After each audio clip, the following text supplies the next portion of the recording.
welcome to another car session of Coach Carla Shenanigans. Yesterday, I was listening to the radio station and I heard one of the personalities on the radio station give a woman some advice about her husband being, they are 40 years into a marriage.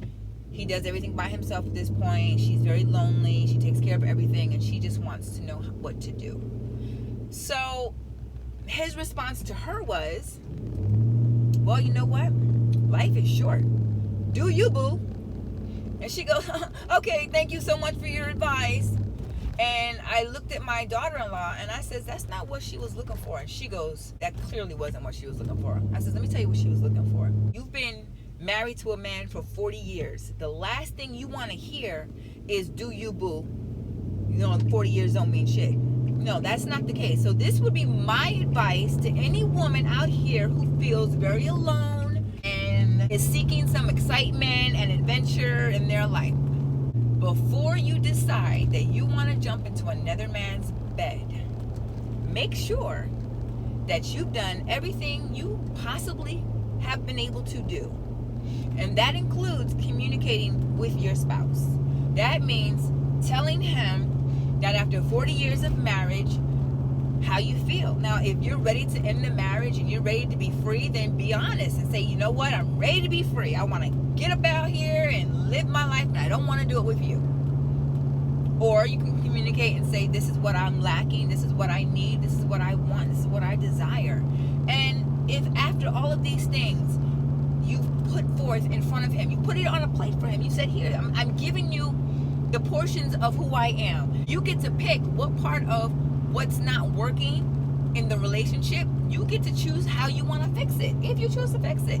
And he or she has not shown you that they're interested in you, your desires, your wants, and your needs, then you know what? Then you do you. Then you go out and do you. Because people get caught up in being comfortable in a relationship. People get comfortable being uncomfortable because it's so easy to deal with a predictable asshole who you've been living with, who you conformed your life around, whom you know inside and out. It is so much easier to deal with that bullshit than to go out here and try to find something new, because you don't know what's going to happen. You don't know how many men or women you're going to have to date before you find that right one, and you feel like maybe you're just too old to even start. But my thing is, it is never too late to recreate. You got to always be happy. You have to always put yourself first. And I'm not saying, feed yourself first, type be first. But when it comes to your emotional state of mind and your mental state of mind, you got to put yourself first. When it's all said and done, you have to be happy. You have to live your life to the best of your ability. I need to understand why radio celebrities or radio personalities are giving advice but not trying to, let's get to the root of the problem. The root of the problem is lack of communication. That is the problem. That is the problem. I know I did my dirt as a young woman. I know I did. But not without first pre-warning somebody, not before I said, look, this is what I need. This is what I want. This is what I desire. And if it gets ignored, guess what I'm going to do? I'm going to go out and find me somebody else that's going to do it. And that's what happens. And that's why women cheat. That's why men cheat. But the thing was, I covered my back. I gave him every opportunity to make shit right with me before I went out and decided to find somebody else. The thing that we need to understand about relationships and communication is if you guys don't have it, it doesn't matter what you do. It won't matter how well you cook. It won't matter how well you keep your body in shape. It won't matter, because if a person is feeling deprived, if they're feeling like something is missing in their relationship and that they need more, then what do you think is going to happen? They're going to eventually find somebody who's willing to do that. It's not going to matter how beautiful a person is. He's like, nothing special about me. But I know that I listen very well. What attracts a man to me is not my looks. It's my energy. It's how I carry myself. And it's my willingness to listen, to be the ear that they're looking for. Men are very easy creatures. They're very simple. They're very, very simple. They may want to pretend that they're complicated, but they're really not. They're really not. They want to be loved in the simplest forms as much as women do. We're the ones who are a little bit more complicated because we're the ones with all the emotions and the hormones and all that stuff. But men just want what we want. They want to be loved. They want to feel secure in their relationship with somebody. They want to know that they have value and worth too. And a lot of times we get so caught up with being a strong ass woman that we tend to forget that we got these men out here that they're not strong like us. They're not strong like us. So sometimes we got to be the one to be the bigger person and put our arms around them and say, all right, look, I got you. But only if it's something that you want to do. If it's something that you feel in your heart that you want to do. Because then and only then will you know what road you're going to want to take. Communication is key before you decide to take that walk down that road that you're not going to be able to come away from, because you never know what will happen. And I'm talking as the other woman on the other side. You never know what's going to happen.